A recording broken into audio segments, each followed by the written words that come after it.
Halo Ibu dosen dan teman-teman semua, Kalwedo. Terima kasih atas kesempatan yang diberikan kepada saya.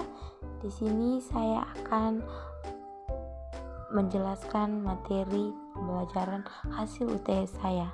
Namun sebelum itu, perkenalkan nama saya Olinda Maria Mahuri, NIM 2022-87026.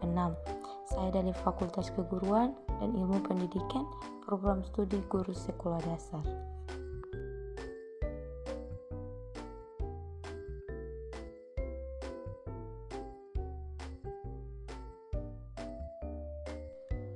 Judul materi yang saya ambil yaitu teori belajar Piaget.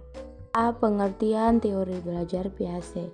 Jadi menurut perkembangan kognitif merupakan suatu proses genetik, artinya proses yang didasarkan atas mekanisme biologis, yaitu perkembangan sistem saraf. Jadi, jika berbicara tentang perkembangan kognitif anak, maka ada beberapa teori yang perlu dipahami. Salah satunya adalah teori Piaget. Kenapa teori Piaget? Karena teori ini fokus pada anak-anak, mulai dari lahir sampai dengan dewasa, dan menjelaskan mengenai tahap perkembangan, termasuk perkembangan moral, bahasa, memori, pikiran, dan lainnya. Jadi, teori perkembangan kognitif menurut Jean Piaget ini atau teori Piaget menunjukkan bahwa kecerdasan anak akan berubah seiring dengan pertumbuhan anak. Perkembangan kognitif anak akan bukan hanya tentang memperoleh pengetahuan saja, namun anak juga harus mengembangkan atau membangun mentalnya. B. Tahap-tahap perkembangan kognitif menurut Jean Piaget.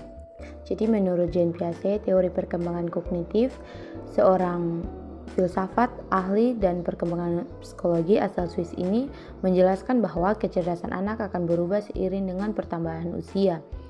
Adapun tahap-tahap perkembangan kognitif anak menurut teori Piaget adalah sebagai berikut. 1. Tahap sensorik motor, usia 0-2 tahun. Tahap sensorik motor adalah tahap pertama dari perkembangan kognitif anak yang terjadi pada usia 0-2 tahun. Pada tahap ini, anak akan belajar untuk mengenal diri sendiri dan dunia luar melalui kemampuan sensorik dengan cara melihat dan mendengar, serta tindakan motorik atau menyentuh dan menggapai. Semua hal yang dipelajari anak pada tahap sensorik motor akan didasarkan pada pengalaman dan trial atau error. Misalnya anak akan menangis jika ingin mendapatkan perhatian atau mengetahui keberadaan orang tua saat bermain petak umpet.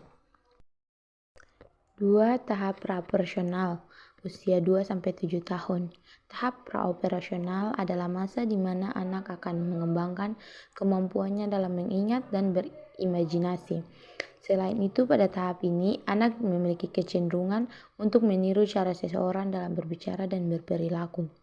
Perlu diketahui, pada tahap ini, anak masih belum bisa menggunakan logika maupun mengubah, menggabungkan, dan memisahkan pikiran atau idenya.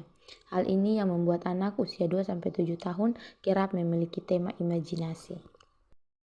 Yang ketiga, tahap operasional konkret, usia 7-11 tahun. Tahap perkembangan kognitif anak selanjutnya adalah tahap operasional konkret pada usia 7-10 tahun. Tahap operasional konkret ditandai dengan perkembangan kemampuan pemikiran logika, namun hanya untuk objek fisik.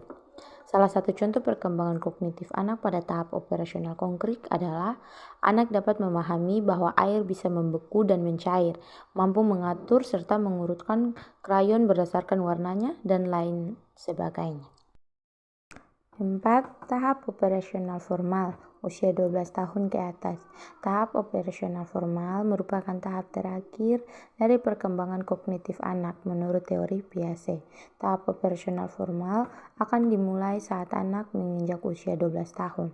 Saat memasuki tahap ini, anak akan memperoleh kemampuan untuk berpikir secara abstrak, menggunakan logika untuk menyelesaikan masalah, dan belajar merencanakan sesuatu. Selain itu, tahap operasional formal juga memungkinkan anak untuk mulai memeriksa, menilai, dan mengevaluasi pikiran atau tindakannya sendiri. C. Faktor yang mempengaruhi teori kognitif. Jadi terdapat sejumlah faktor yang dapat mempengaruhi proses perkembangan kognitif pada anak. Di antaranya adalah 1. Faktor keturunan, 2. Faktor lingkungan, seperti keluarga, sekolah, dan lain sebagainya. Yang ketiga, faktor minat dan bakat. Yang keempat, faktor kebebasan dalam berpikir. Yang kelima, faktor kematangan fisik maupun psikis. Dan yang keenam, pola asuh orang tua. Ketujuh, faktor nutrisi. Dan yang kedelapan, gangguan mental tertentu.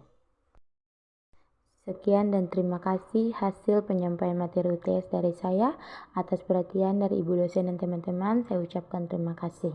Alwedo.